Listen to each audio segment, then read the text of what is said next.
नमस्कार दोस्तों, advocate unplugged में आपका स्वागत है। गाइस, आज हम डिस्कस करेंगे कमर्शियल कोर्ट एक्ट 2015 के बारे में। गाइस, बेसिकली ये बहुत ही इंपॉर्टेंट एक्ट है, क्योंकि अब जितने भी कमर्शियल केसेस होंगे, जो भी कमर्शियल ट्रांजैक्शन से रिलेटेड जितने भी केस होंगे, वह नॉर्मल कोर्ट में यानी नॉर्मल सिविल कोर्ट में फ़ाइल ना होकर कमर्शियल कोर्ट्स के अंदर फ़ाइल किए जाएंगे। गाइस, बेसिकली मेन पर्पस इस एक्ट का यही था कि जो भी हाई वैल्यू कमर्शियल ट्रांजैक्शंस हैं और उनका जो है ट्रायल में इतना टाइम लग जाता है कि 7-7 8-8 साल केस को डिसाइड होने में लग जाते हैं। तो बेसिकली स्पीडी ट्रायल हो, जल्दी से जल्दी कमर्शियल ट्रांजैक्शन से रिलेटेड जो केस हैं वह डिसाइड हो। तो इसके लिए लॉ कमीशन जो है उसने 253rd रिपोर्ट में रिकमेंड किया एस्टेब्लिशमेंट ऑफ कमर्शियल कोर्ट्स के लिए। तो गाइज, इसके लिए जो है the commercial court, commercial division and commercial appellate divisions of high court bill जो है 2015 जो है वह इंट्रोड्यूस किया गया राज्यसभा के अंदर। गाइज, एज उस टाइम पे जो है लोकसभा जो है सेशन में नहीं थी, तो आपका जो है क्या कहते हैं the commercial court, commercial division and commercial appellate division of high court ordinance pass किया गया 2015 में, जो कि 23 अक्टूबर 2015 को पास किया गया। और जब पार्लियामेंट सेशन में आई तो फाइनली जो है बिल जो है लोकसभा ने 16 दिसंबर 2015 को पास कर दिया। तो गाइस, इस एक्ट को समझने से पहले हम इसका कुछ प्रोसीजरल एस्पेक्ट समझ लेते हैं कि कोई भी जो केस है जो कि कमर्शियल ट्रांजैक्शन से रिलेटेड है वह कैसे फ़ाइल करना है, कब फाइल करना है, उसको फ़ाइल करने से पहले हमको क्या करना है। तो गाइस, बेसिकली जब भी आपको कोई भी कमर्शियल ट्रांजैक्शन से रिलेटेड केस है तो वह कोर्ट में आपने किसी भी सिविल कोर्ट के अंदर वह केस फाइल नहीं करना है, वह आपको कमर्शियल कोर्ट के अंदर ही फाइल करना है। और गाइस, बेसिकली फ़ाइल करने से पहले आपको pre institution mediation and settlement के लिए जाना पड़ेगा, यानी कि आपको केस को स्टार्ट करने से पहले मीडिएशन में जाना पड़ेगा, अपोजिट पार्टी को मीडिएशन में बुलाना पड़ेगा। और गाइस, वह मीडिएशन में जो है आपको जो है जाना इसलिए इम्पोर्टेंट है क्योंकि अगर आप मीडिएशन में नहीं जाएंगे तो सेक्शन 12 के हिसाब से जो है आपका जो कोर्ट जो है, अगर आप फर्दर जब डायरेक्ट केस कमर्शियल कोर्ट में फ़ाइल कर देंगे और अगर आप मीडिएशन में नहीं जाएंगे तो गाइज़ आपका जो कोर्ट जो है केस नहीं सुनेगा अनटिल अनलेस वो बहुत अर्जेंट नेचर का नहीं है, तो कोर्ट जो है उसको सुनेगा नहीं और आपका केस को डिसमिस कर देगा। तो गाइज़, जब अगर आपका केस वहाँ से रिजेक्ट हो जाएगा और अगर मान लीजिए लिमिटेशन टाइम पीरियड उसका निकल जाएगा तो फिर आप दोबारा से भी केस फाइल कर नहीं पाएंगे। तो गाइज़, मेरे जितने भी एडवोकेट भाई हैं, मैं उनको यह बताना चाहूँगा कि आपको जब भी केस फाइल करना है किसी भी कमर्शियल ट्रांजैक्शन को लेके, किसी भी तरीके की वह कमर्शियल ट्रांजैक्शन है, तो आपको सबसे पहले जो है pre institution mediation and settlement के लिए जाना होगा। गाइज़, मैं एज अ प्रैक्टिसिंग एडवोकेट मैं आपको बताना चाहता हूँ कि एक बड़े ही सीनियर लॉयर थे, उन्होंने एक केस फाइल किया एमसीडी के अगेंस्ट में। I am an advocate for MCD also. तो गाइज़, उस केस में बेसिकली कमर्शियल ट्रांजैक्शन से रिलेटेड केस था और वह जो है कमर्शियल प्री इंस्टीट्यूशन मीडिएशन में नहीं जा पाए और हमने ये ऑब्जेक्शन लिया, तो कोर्ट ने जो है उनका केस अभी रिसेंटली 4-5 दिन पहले ही जो है डिसमिस कर दिया। गाइज़, तो गाइज़, अगर आप इसमें नहीं जाएंगे, इनएडवर्टेंटली हो सकता है वकील साहब भूल गए थे, तो गाइज़ मेरा यह कहना है कि अगर आप नहीं जाएंगे प्री इंस्टीट्यूशन मीडिएशन में तो आपका जो है केस जो है वह कोर्ट नहीं सुनेगा और उस केस को जो है आपके जो है कोर्ट जो है रिजेक्ट कर देगा। गाइज़, जब भी आप प्री इंस्टीट्यूशन मीडिएशन में जाएंगे, जब आप फाइनली आप अपना केस जो है फाइल करेंगे तो उस केस के साथ जो है आपको स्टेटमेंट ऑफ ट्रूथ भी फाइल करनी पड़ेगी, जो कि बताएगी कि आपकी जो स्टेटमेंट होगी कि आप जो है क्या नॉलेज क्या थी या कैसे बिलीव से आपने फ़ाइल किया, जो कि कंटेन करेगी कि कोई भी आपने concealment of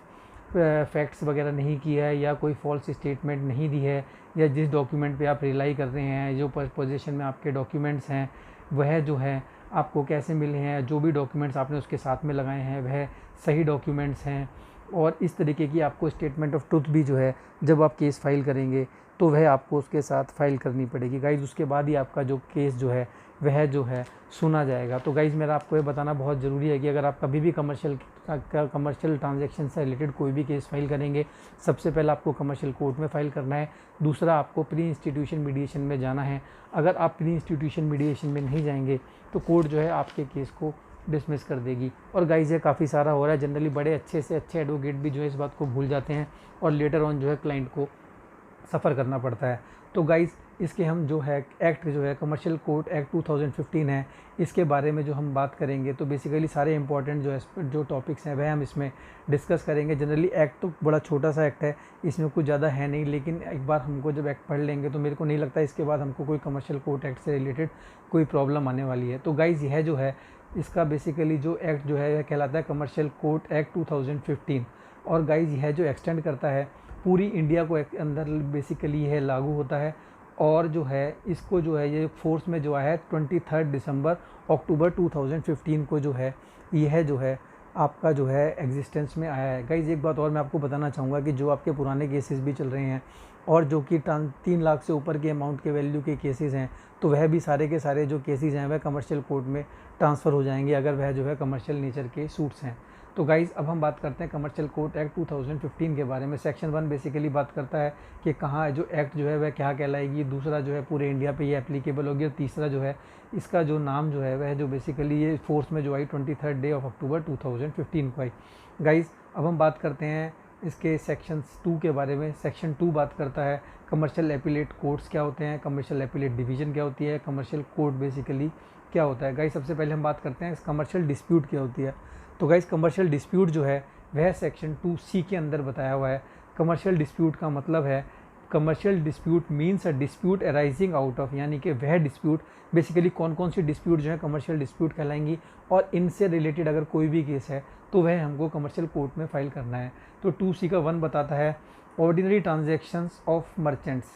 bankers, financers and traders such as those relating to mercantile documents including enforcement and interpretation of such documents, यानी कि कोई भी जो ट्रांजैक्शन जो है मर्चेंट्स के बीच की, बैंकर्स की, फाइनेंसर्स की या मर्केंटाइल डॉक्यूमेंट से रिलेटेड अगर कोई ट्रांजैक्शन है और उससे रिलेटेड आपको केस फाइल करना है तो वह केस जो है आपको कमर्शियल कोर्ट में फाइल करना पड़ेगा। गाइस इसका सेक्शन 2 क्लॉज C की सब क्लॉज 2 जो है वह कहती है एक्सपोर्ट और इम्पोर्ट ऑफ मर्चेंडाइज और सर्विस। अगर कोई भी केस एक्सपोर्ट और इंपोर्ट ऑफ मर्चेंडाइज और सर्विसेज से रिलेटेड जो केस है तो वह जो है आपको जो है कमर्शियल कोर्ट में ही फाइल करना पड़ेगा। जैसे कि मान लो आपको कोई प्रॉपर सर्विस वोडा, जैसे सपोज करिए आप फ़ोन यूज़ करते हैं और वोडा से आपको कोई पेमेंट का कमर्शियल ट्रांजैक्शन का कोई डिस्प्यूट है, या किसी भी आपको जैसे एयरटेल हो गया या कोई भी आपने सर्विसेज ली किसी से, उसका आपका कमर्शियल डिस्प्यूट है, तो वह केस जो है आपको जो है कमर्शियल कोर्ट में फाइल करना है। डायरेक्ट आप जो है रिकवरी वगैरह का सूट जो है वह जो है सिविल कोर्ट में फाइल नहीं करेंगे, और अगर आप करेंगे तो वहाँ पे वह जो केस डिसाइड हो जाएगा। तीसरा issue relating to admiralty and maritime law, कोई भी जो इसके इश्यूज़ है अगर एडमिरल्टी या मैरी टाइम लॉ से रिलेटेड है तो वह भी आप कमर्शियल कोर्ट में ही फाइल करेंगे। गाइस बात करते हैं transaction related to aircraft engines, aircraft equipments and helicopters including sale, leasing and financing of the same, यानी कि कोई भी हवाई जहाज़ से रिलेटेड एयरक्राफ्ट खरीदने से, बेचने से, हेलीकॉप्टर खरीदने से, बेचने से रिलेटेड कोई भी केस है वह जो है आप जो है कमर्शियल कोर्ट में फाइल करेंगे। कैरिएज ऑफ गुड्स, यानी कोई भी आपने गुड्स जो इधर से उधर ट्रांसफ़र किया, यानी कोई भी गुड्स जो आपने कैरी करी तो उससे भी रिलेटेड केस जो है आप कमर्शियल कोर्ट्स में फाइल करेंगे। Construction and infrastructure contracts including tenders, basically construction यानी कि and infrastructure contracts including tenders, इसका मतलब ये अगर मान लो कि कंस्ट्रक्शन से रिलेटेड कोई है या इंफ्रास्ट्रक्चर का कोई कॉन्ट्रैक्ट है या कोई टेंडर से रिलेटेड कोई काम है, यानी आपने टेंडर जैसे गवर्नमेंट के जितने भी काम निकलते हैं टेंडर से रिलेटेड होते हैं,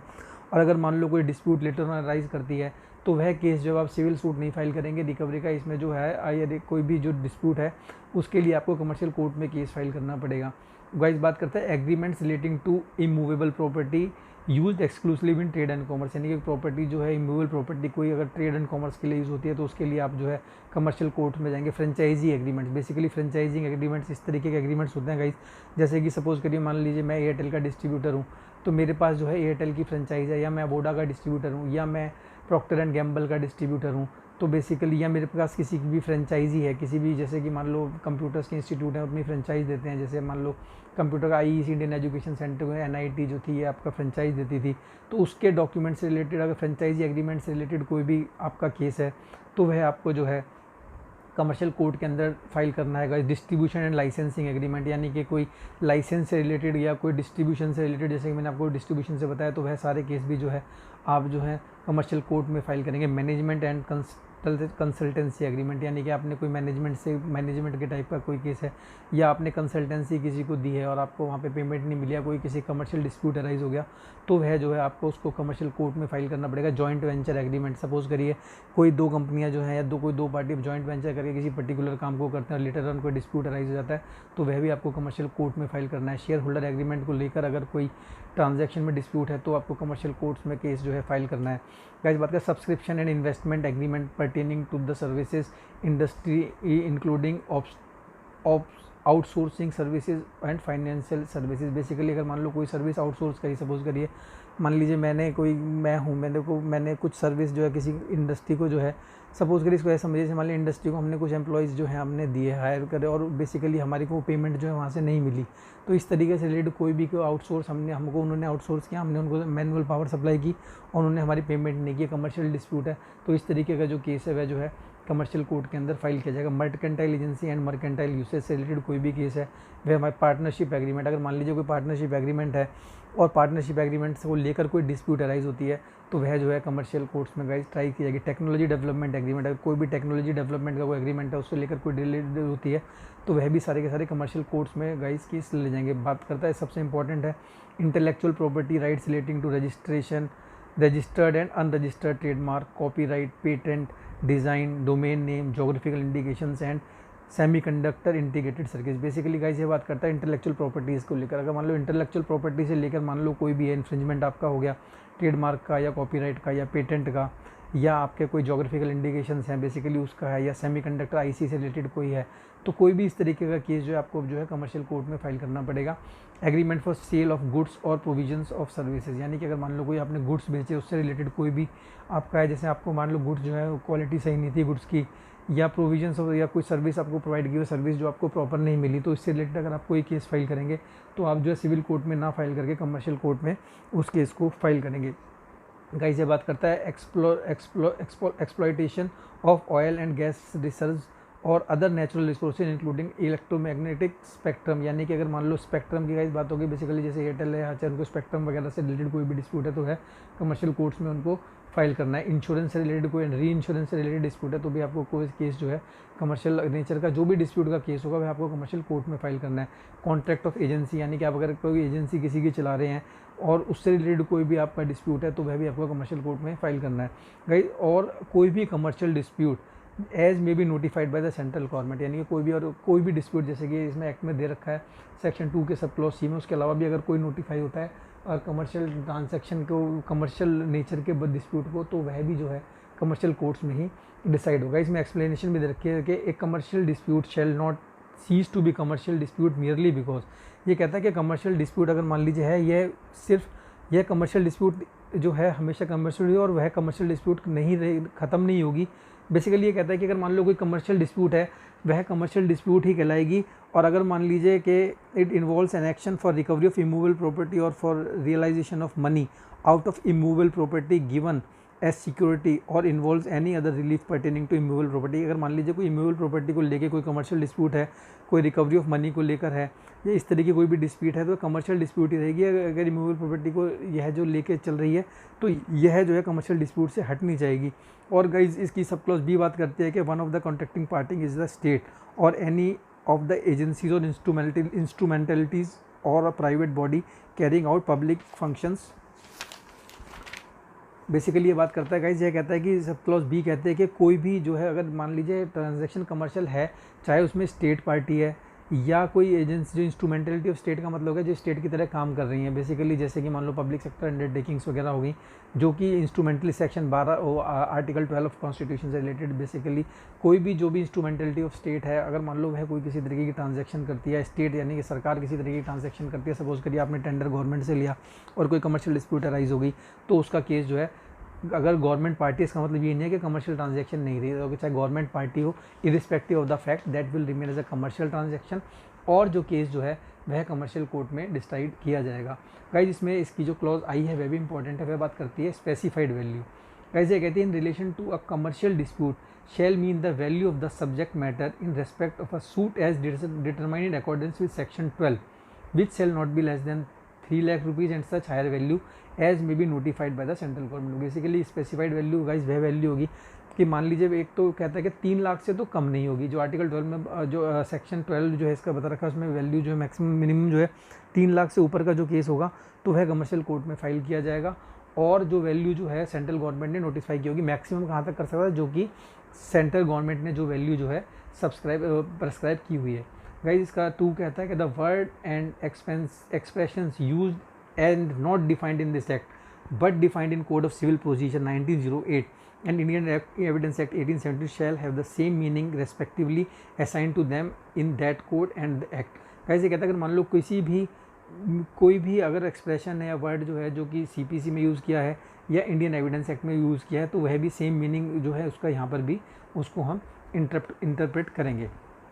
गाइस अब हम बात करते हैं इसका चैप्टर 2 जो कि बात करता है commercial courts, commercial appellate courts, commercial division and commercial appellate division. Guys छोटा सा रहता है, कमर्शियल कोर्ट बेसिकली जनरली जो डिस्ट्रिक्ट लेवल पे हो गया कमर्शियल कोर्ट हो जाता है। कमर्शियल डिवीजन जो है जनरली हाई कोर्ट लेवल पे होती है। तो सेक्शन 3 बात करता है constitution of a commercial court. Section 3 sub section 1 कहता है कि कमर्शियल कोर्ट जो है उसकी कॉन्स्टिट्यूशन क्या होगी। द स्टेट गवर्नमेंट में after consultation with the concerned high court by notification constitute such number of commercial courts at district level as it may deem necessary for the purpose of exercising the jurisdiction and power conferred on those courts under this act। by guys ये basically कहते हैं state government जो कि consultation में किसकी high court के notification से क्या करेगी, कंस्टिट्यूट करेगी कमर्शियल कोर्ट कहाँ पे, डिस्ट्रिक्ट लेवल में, जितने की उसको लगता है इसमें necessary for purpose of exercising the jurisdiction, यानी कि जो कि रिक्वायरमेंट है उतने कोर्ट जो है स्टेट गवर्नमेंट जो है consultation with high court notification से वह कोर्ट बना सकती है। इसके अंदर प्रोविजो भी दी हुई, प्रोविजो कहती है provided that with respect to the high court having ordinary original civil jurisdiction the state government may after consultation with the concerned high court by notification constitute commercial court at the district judge level। Guys ये कहता है कि इसमें provision दिए कि that with respect to the high courts, basically कहता है वो हाई कोर्ट्स जिनके पास ऑर्डिनरी ओरिजिनल सिविल जुरिस्डिक्शन है, तो स्टेट गवर्नमेंट क्या है उसमें after consultation with the concerned high court, उस कंसर्न्ड हाई कोर्ट से कंसल्ट करके नोटिफिकेशन के द्वारा कंस्टिट्यूट करेगी commercial courts at the district जज लेवल। गाइस बेसिकली ये कहता है कि जो हाई कोर्ट जिनकी ओरिजिनल, अब गाइस सबसे पहले ऑर्डिनरी ओरिजिनल सिविल जुरिस्डिक्शन का मतलब क्या है। Guys original ordinary civil jurisdiction का मतलब बेसिकली ये है कि जो कोर्ट जो है अपने आप जो है केस को एट फर्स्ट इंस्टेंस वहाँ पे केस फाइल हो सकता है और कोर्ट जो है उस केस को सुन सकता है, यानी कि बेसिकली बात यह करता है कि जो कि केस के जो फर्स्ट टाइम जो है उस केस को सुन सकता है, अपील में नहीं बैठा हुआ, डायरेक्टली जो है केस को सुन सकता है। तो guys generally ordinary original civil jurisdiction के हमारे यहाँ पे कुल 5 हाई कोर्ट्स हैं। एक तो सबसे दिल्ली हाई कोर्ट, बॉम्बे या मुंबई हाई कोर्ट के लीजिए, Calcutta high court, Madras high court और हिमाचल प्रदेश हाई कोर्ट। ये जो है कोर्ट जो है original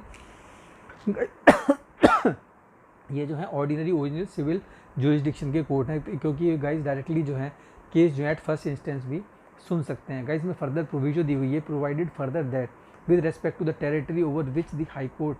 have ordinary original civil jurisdiction state may by notification specify such pecuniary value which may not be less than 3 lakhs and not more than pecuniary jurisdiction exercised by the district court as it may consider necessary। Guys ये कहता है कि जो है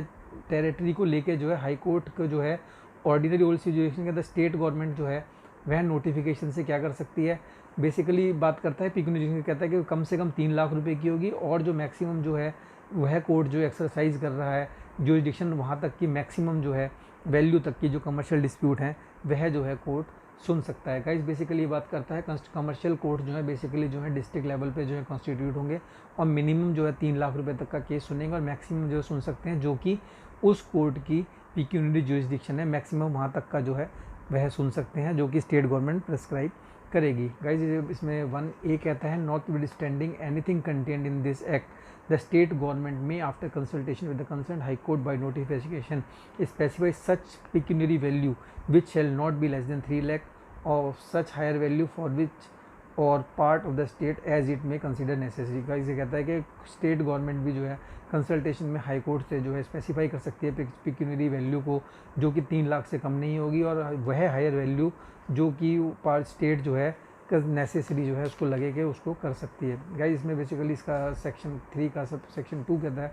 the state government shall after consultation with the concerned high court specify by notification the local limits of the area to which the jurisdiction of commercial court shall extend and may from time to time increase reduce और alter such time. Basically कहता है कि state government जो है high court से consult करने के बाद जो है लोकल लिमिट्स यानी कि जुरिस्डिक्शन जहाँ जो कोर्ट ने एक्सरसाइज करनी है किस एरिया तक करनी है उसको वह घटा भी सकता है और बढ़ा भी सकता है इसके बाद कंसल्टेशन करने के बाद हाई कोर्ट से। गाइस इसका सेक्शन 3 कहता है, सेक्शन 3 का सब सेक्शन 3 कहता है कि the state government may with the concurrence of the chief justice of the high court appoint 1 or more person having experience in dealing with commercial disputes to be the judge or judges of commercial court either at a level of a district judge और a court below the level of district जज। ये कहता है कि state government जो है, the state government क्या करती है, कंकरेंस में चीफ जस्टिस हाई कोर्ट के कंकरेंस में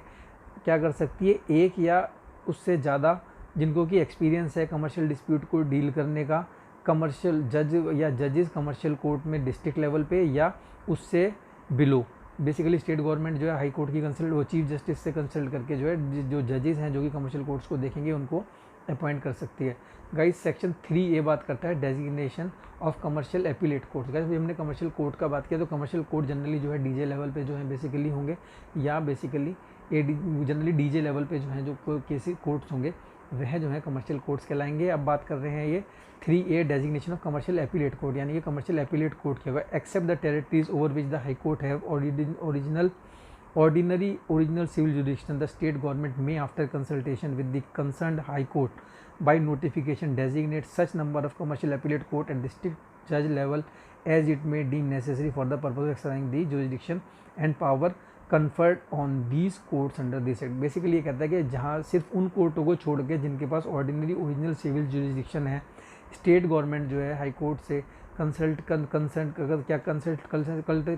के बाद जो है कमर्शियल एपीलेट कोर्ट जो है डिस्ट्रिक्ट लेवल पे भी बना सकती है, जो कि उसको लगता है कि नेसेसरी है इस जो कमर्शियल एपीलेट कोर्ट केस को सुनने के लिए। बेसिकली ये बात कर रहा है उन कोर्ट्स में उन हाई कोर्ट्स की बात कर रहा है जिनके पास ओरिजिनल सिविल जुरिस्डिक्शन नहीं है, तो वहाँ पर जो है स्टेट गवर्नमेंट जो है एपीलेट जो है कमर्शियल एपीलेट कोर्ट बना सकती है डिस्प्यूट्स को, जो कि क्या कहते हैं अपील को सुनने के लिए। गाइज़ अब बात करते हैं सेक्शन 4 के बारे में। तो गाइज़ सेक्शन 4 जो है बात करता है constitution of commercial divisions of high court. Guys basically commercial division की जब भी बात होगी, कमर्शियल डिवीजन कोर्ट जो है वह बात होगी commercial court at high court के बारे में। तो गाइज़ ये कहता है in all high courts having ordinary original civil jurisdiction, यानी कि जहाँ पे ऑर्डिनरी ओरिजिनल सिविल जुरिस्डिक्शन जो है, तो chief justice of the high court जो है may by order constitute commercial division having one or more benches consisting of a single judge for the purpose of exercising the jurisdiction and power conferred on it under this act। Guys basically ये बात करता है कि अगर जो court जो भी हैं, बेसिकली आप समझिए इस बात को कि जो कोर्ट जिनमें जिसमें ऑर्डिनरी ओरिजिनल सिविल जुरिस्डिक्शन है, यानी कि जो अपने फर्स्ट इंस्टेंस पे भी कोर्ट केस सुन सकते हैं, तो उसके अंदर जो है कमर्शियल डिस्प्यूट जो कमर्शियल डिवीज़न जो है जो कोर्ट जो कंसिस्ट होगा, वह जो बेसिकली कमर्शियल डिवीज़न कोर्ट जो है वह वहाँ पे इसलिए कंसिस्ट होगा क्योंकि वह डायरेक्टली जो सपोज करिए जो लिमिट है हाई कोर्ट जो चीफ जस्टिस की लिमिट है, उसके बाद का जो केस है अगर मान लो ओरिजिनल साइड में आता है और वह जो है डायरेक्टली हाई कोर्ट में फाइल हो सकता है और वह कमर्शियल नेचर की डिस्प्यूट है, तो वह जो है कमर्शियल डिवीज़न हाई कोर्ट में जाएगा, जिसके लिए जो है जज जो है हाई कोर्ट में जो है चीफ जस्टिस जो है उस जज स्पेशली डेजिग्नेट कर देंगे। बेसिकली एक डेजिग्नेटेड कोर्ट होगा हाई कोर्ट के अंदर जो कि ओरिजिनल साइड में जो है कमर्शियल डिवीज़न कोर्ट कहलाएगा। वो कमर्शियल डिवीज़न को हाई कोर्ट में जो होगा वह जो है कमर्शियल डिस्प्यूट्स को सुनेगा। गाइस इसका सबसेक्शन 2 कहता है the chief justice of the high court shell nominate सच जज of the high court who have experience in dealing with commercial dispute to be जज ऑफ द कमर्शियल। ये कहता है कि जो चीफ जस्टिस जो है हाई कोर्ट का नॉमिनेट करेगा, उस जज को बेसिकली नॉमिनेट करेगा जिसके पास एक्सपीरियंस है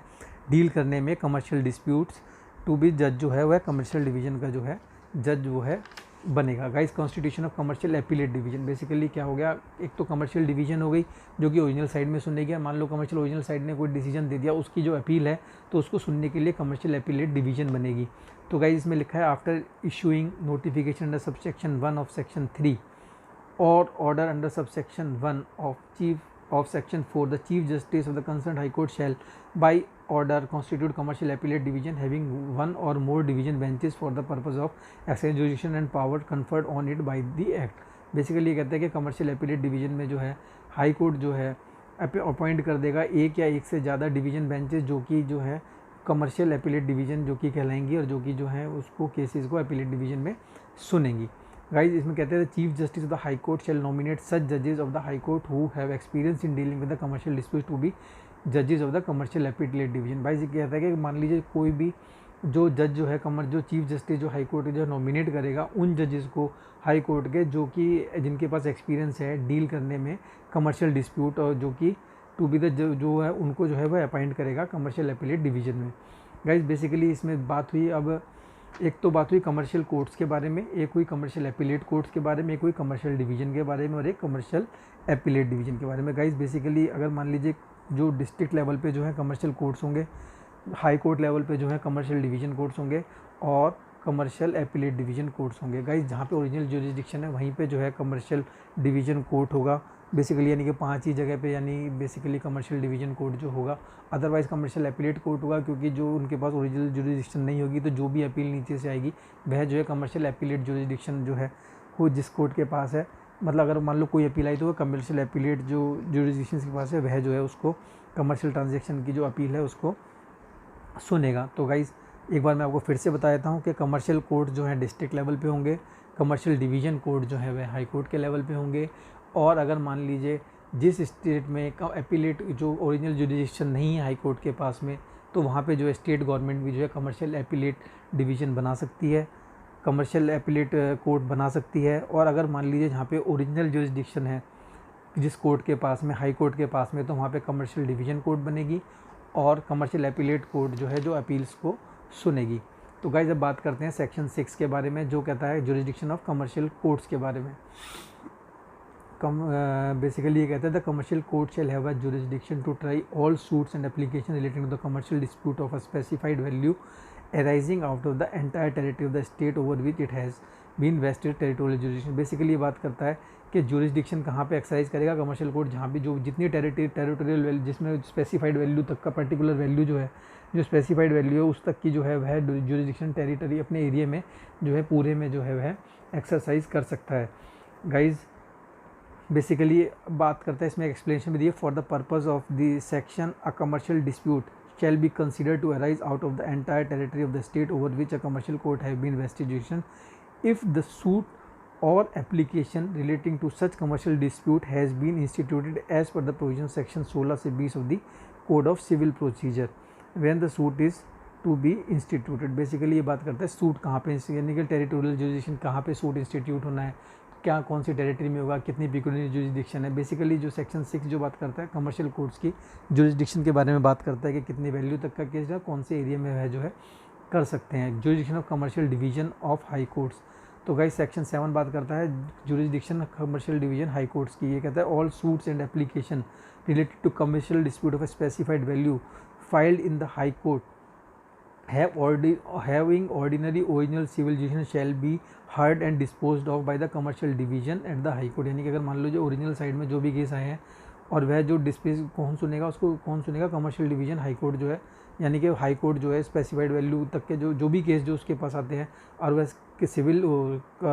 कमर्शियल नेचर के हैं, तो जो है केस जो है कमर्शियल डिवीजन हाई कोर्ट जो है उसको सुनेगी। गाइस इसमें एक प्रोविजो दी हुई है, वो कहती है कि provided that all suits and applications related to commercial disputes stipulated by an act to lie in a court not inferior to district court and filed और pending on the original side of the high court shall be heard and disposed of by the commercial division of the high court. ये कहता है कि मान लीजिए अगर कोई भी एप्लीकेशन जो है पेंडिंग है जो कि कमर्शियल डिस्प्यूट से रिलेटेड है या कोई कमर्शियल ट्रांजैक्शन से रिलेटेड है, तो वह भी जो है commercial division of high court जो है उसको सुनेगा। गाइज इसकी जो फर्दर एक प्रोविजन दी हुई है वो कहती है कि provided that all suits and application transfer to the high court by virtue of subsection 4 of section 22 of the design act,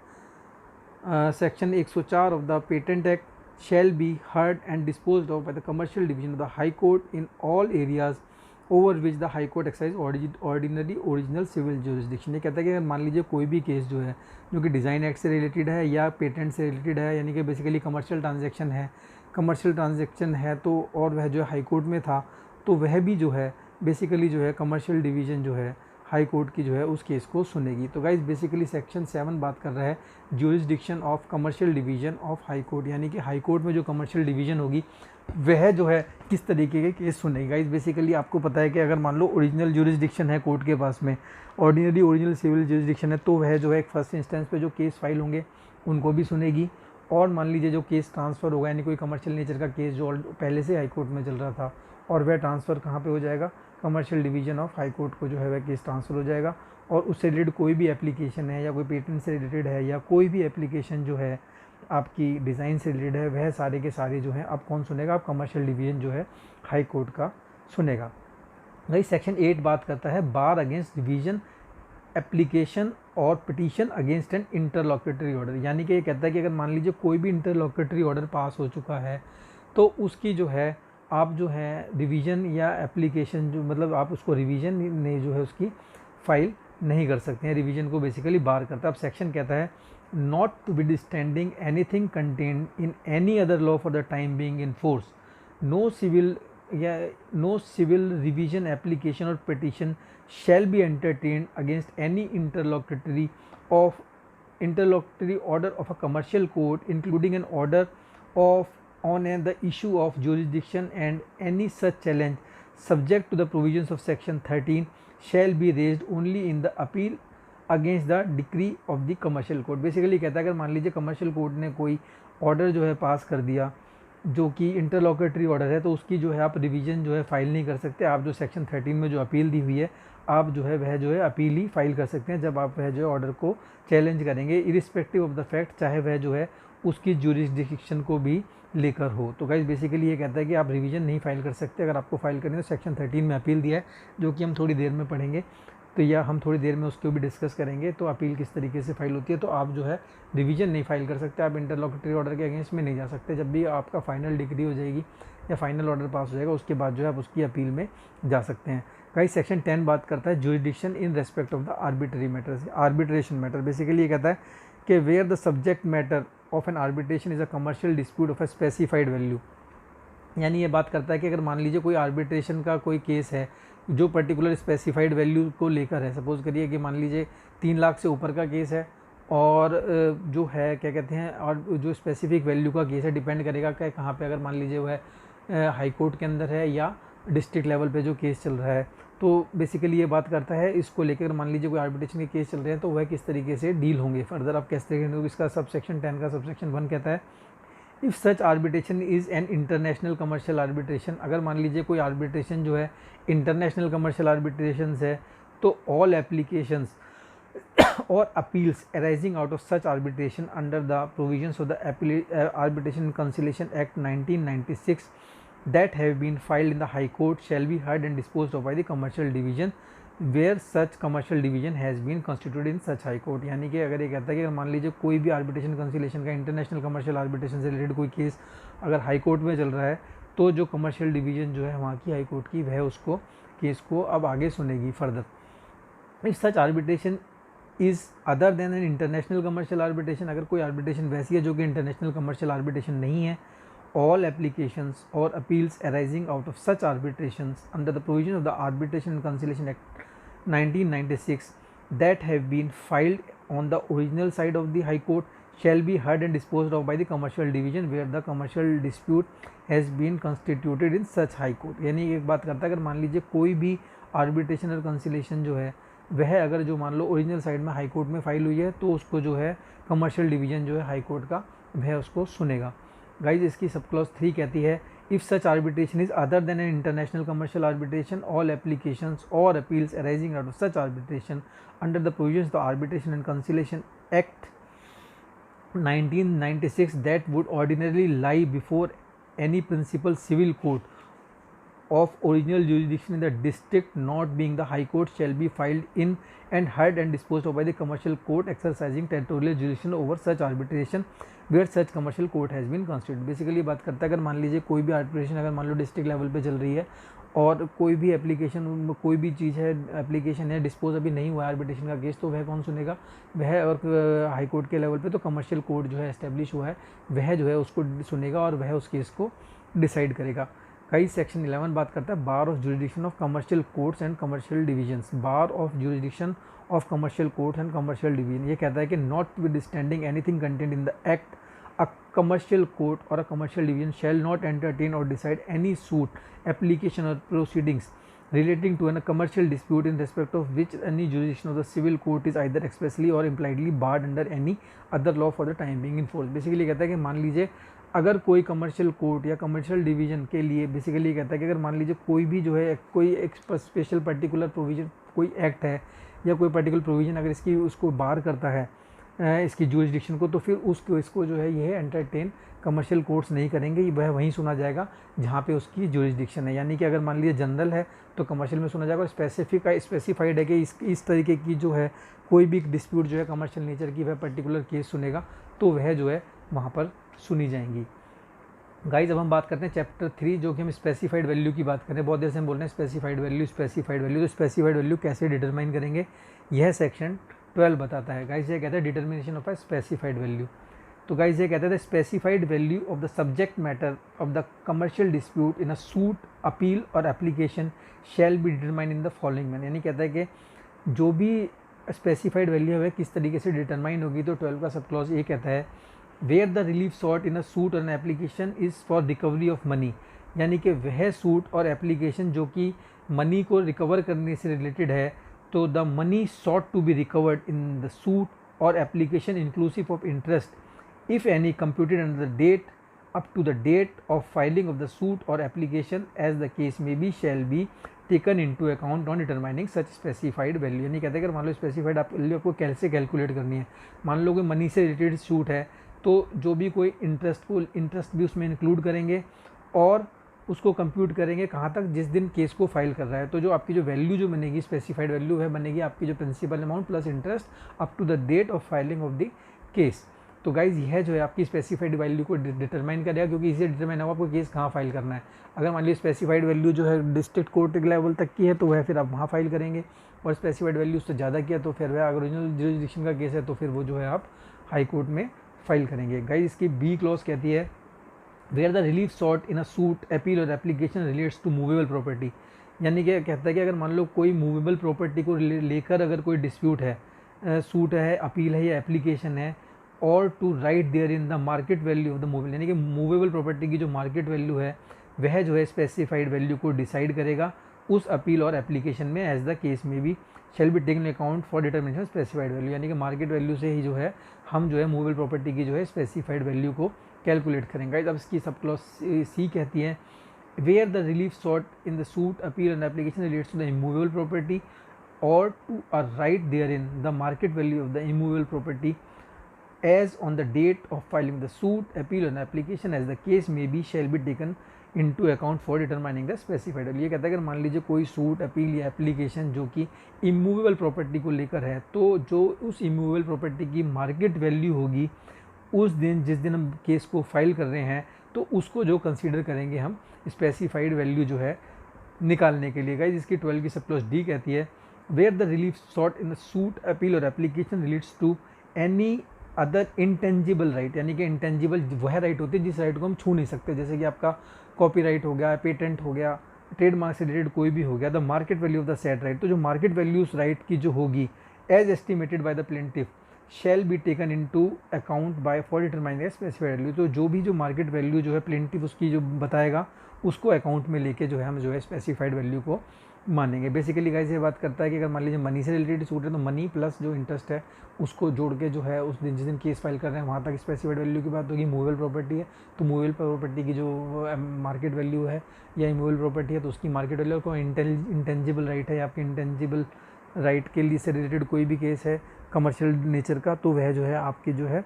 जो प्लेंटिफ जो है उसको डिसाइड करेगा, उसको जो है स्पेसिफाइड वैल्यू जो भी है वो डिटरमाइन करेगी स्पेसिफाइड वैल्यू किस तरीके से हमको कैलकुलेट करनी है। 12 का क्लॉज 2 कहता है the aggregate value of the claim and counter claim if any as set out in the statement of claim and the counter claim if any in an arbitration of a commercial dispute shall be the basis for determining whether such arbitration is subject to the jurisdiction of commercial division, commercial appellate division और commercial court as the case में। Basically ये बात करता है कि मान लीजिए aggregate value जो है क्लेम की, काउंटर क्लेम की और any set out in a statement of claim, जो क्लेम में आपने स्टेटमेंट ऑफ क्लेम में जो आपने वैल्यू कर रखी है, कोई काउंटर क्लेम है इफ़ एनी इन एन कोई भी arbitration of a commercial dispute है, वह डिसाइड करेगी कि जो आपका जो केस है कहाँ पे फाइल होगा, कमर्शियल डिवीजन में फाइल होगा, कमर्शियल एपिलेट जो डिवीजन में फाइल होगा या कमर्शियल कोर्ट में फाइल होगा। यह बेसिकली जो है स्पेसिफाइड वैल्यू जो है डिसाइड करेगी। गाइस इसकी सब क्लॉज 3 जो है 12 की कहते हैं no appeal or civil revision application under section 115 of the code of civil procedure 1908 as the case may be shall lie from an order of a commercial division or commercial court finding that it has jurisdiction to hear a commercial dispute under this act. Basically कहता है कोई भी appeal or civil revision जो है, जो कि अपने 115 section में जो फाइल करते हैं कोड ऑफ सिविल प्रोसीजर में, एज द केस में भी शैल लाई, वह नहीं होगी कहाँ पे, from an order of a commercial division, यानी कि कमर्शियल डिवीजन ने कोई ऑर्डर किया है या और कमर्शियल कोर्ट ने finding that it has jurisdiction to hear a commercial dispute under this act. Basically कहता है अगर मान लो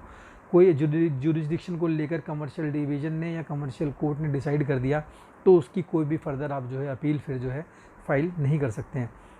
गाइस हम बात करते हैं चैप्टर 3A की, जो कि इंट्रोड्यूस किया गया था आफ्टर द अमेंडमेंट, और बहुत ही इंपॉर्टेंट सेक्शन है। ये बात करता है pre institution mediation and settlement. जैसे कि हमने शुरू में भी डिस्कस किया था कि अगर आपने कोई भी केस फाइल करना है, उससे पहले आपको जो है मीडिएशन में जाना पड़ेगा, और सेटलमेंट के लिए बेसिकली कि आपका केस वहीं पे डिसाइड हो जाता है तो अच्छी बात है। अगर आप नहीं करते हैं तो गाइज आप जो है फिर आपका जो सूट जो है मेंटेनेबल नहीं होगा और वह डिसमिस हो सकता है। तो गाइज सेक्शन 12A कहता है pre institution mediation and settlement, ये बात करता है। 12A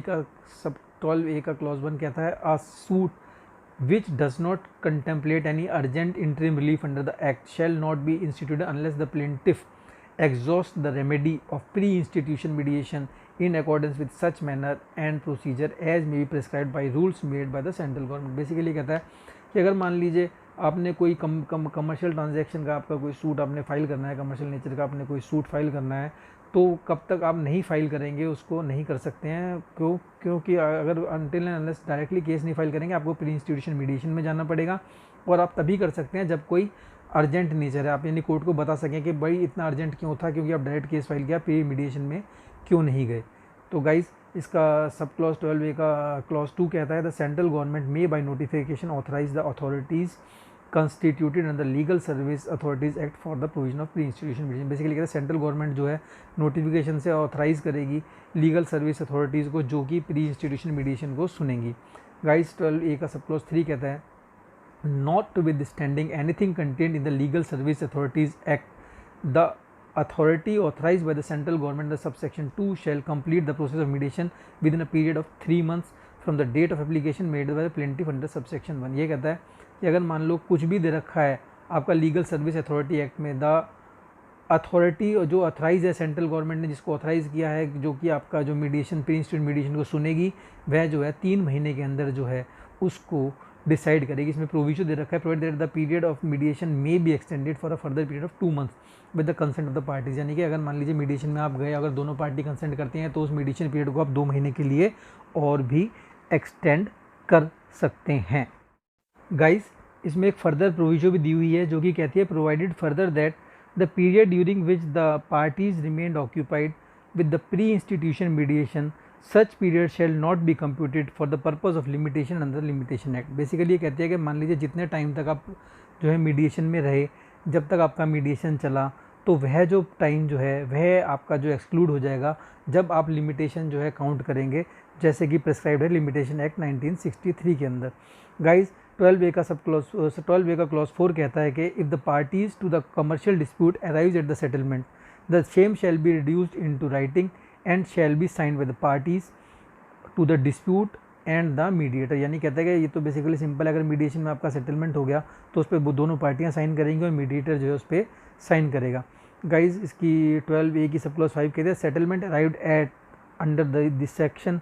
shall have the same status and effect as if the arbitral award and agreed terms under subsection 4 of the section 30 of the Arbitration Conciliation Act। Basically कहता है कि जो settlement जो arrive होगी,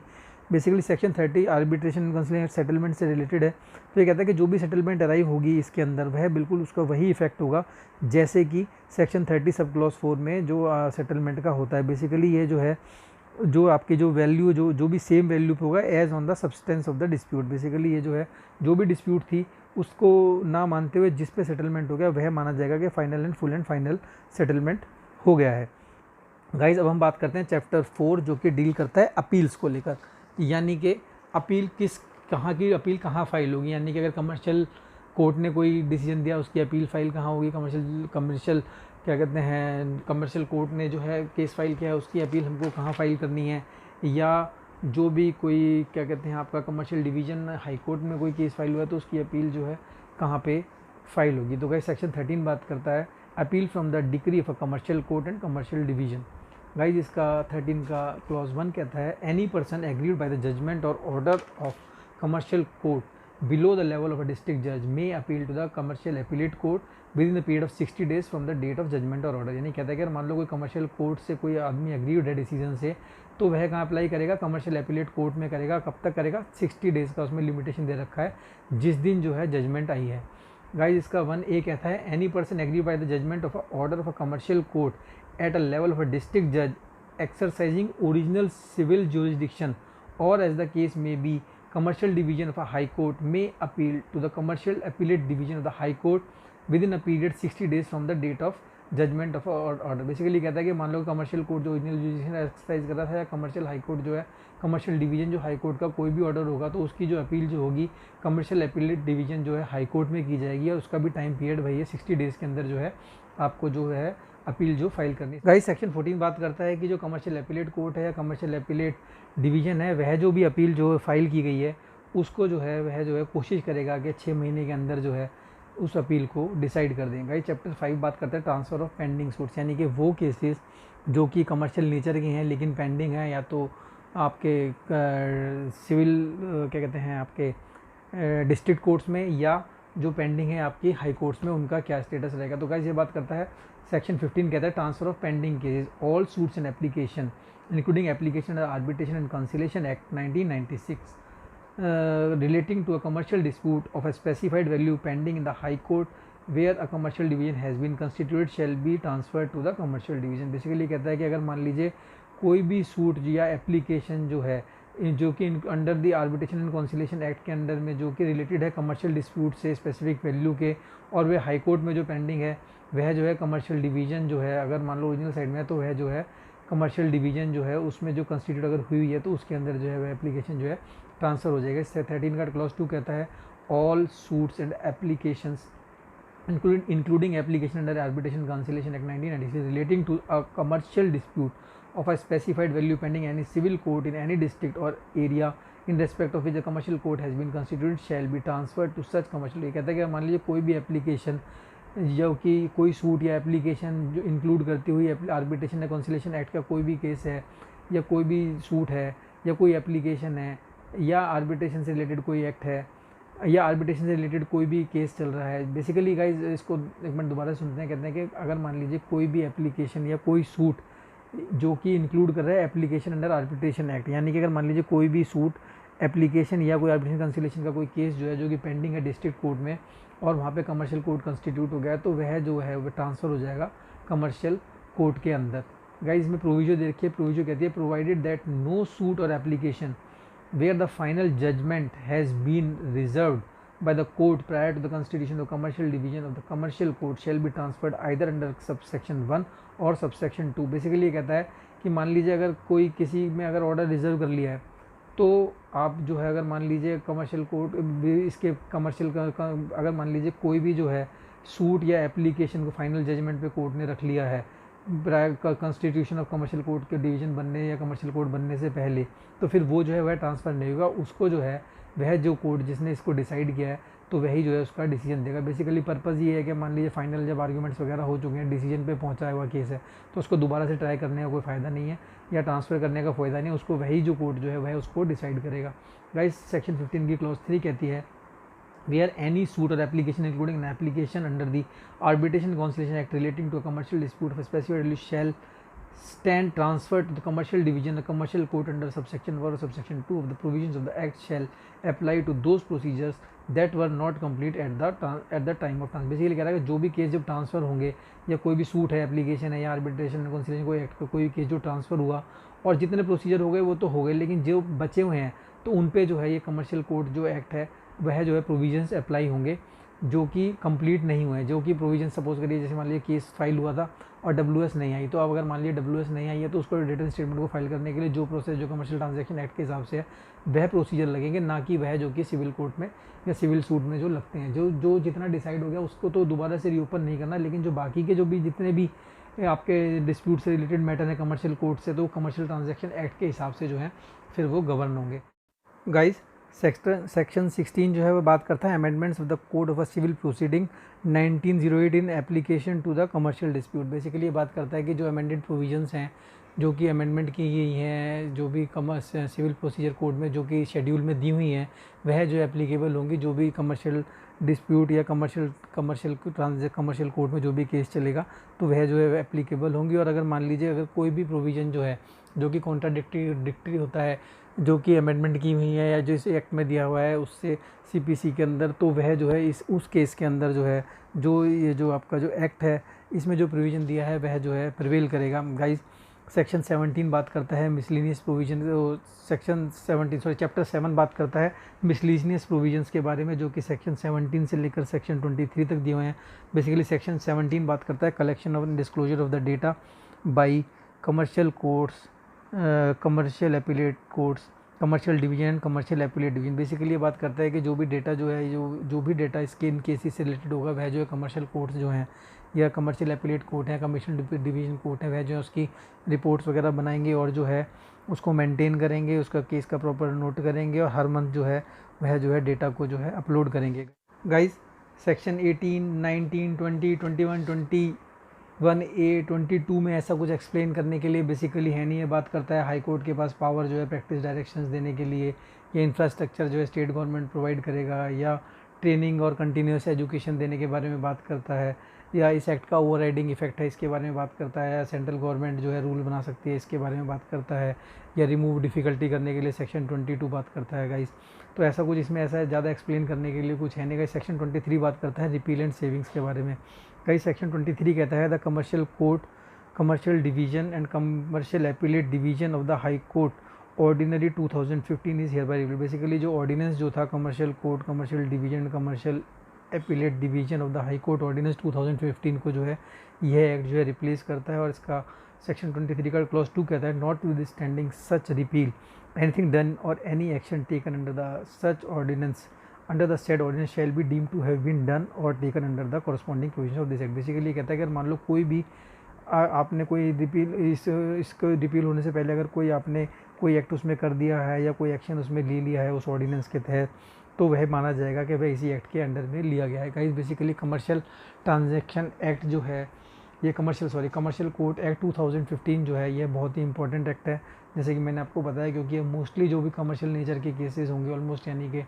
60% 70% जो केसेस होते हैं जो कि रिकवरी से रिलेटेड हो गए या कोई भी पार्टनरशिप से रिलेटेड हो गए, वह सारे के सारे जो हैं अब कमर्शियल कोर्ट के अंदर फाइल किए जाएंगे और कमर्शियल कोर्ट जो है उन केसेस को सुनेगा। बेसिकली स्पीडी ट्रायल होगा, जस्टिस जल्दी मिलेगा। अगर आप प्रैक्टिसिंग एडवोकेट्स हैं तो आपको ये पता होना चाहिए आपको प्री मीडिएशन में जाना है, और अगर आप प्री मीडिएशन में नहीं जाएंगे तो आपका कोर्ट जो है केस जो है डिसमिस कर देगा अनटिल अनलेस जो बेसिकली उसमें आप ये ना दिखाओ कि अर्जेंसी क्या थी आपको केस डायरेक्ट फाइल करने की, आप प्री मीडिएशन में क्यों नहीं गए। तो गाइज़ आपको ये चीज़ें ध्यान रखनी है, आपको स्टेटमेंट ऑफ ट्रुथ फाइल करनी है, और आपको जब भी आप कभी भी कमर्शियल केस फाइल करेंगे तो बेसिकली आपको इन बातों का हमेशा ध्यान रखना है। ऑलमोस्ट सारे प्रोविजंस जो है हमने इसमें कवर कर लिए गाइज, ऐसा कोई प्रोविज़न बचा नहीं है जो कि इसमें रह गया है। तो गाइज अगर आपको आज का लेक्चर जो है या आपको आज का वीडियो जो है अच्छा लगा हो तो मैं आपसे रिक्वेस्ट करूँगा कि प्लीज़ मेरे चैनल को सब्सक्राइब करें, शेयर करें और गाइज हाँ बेल आइकन प्रेस करना ना भूलें। धन्यवाद।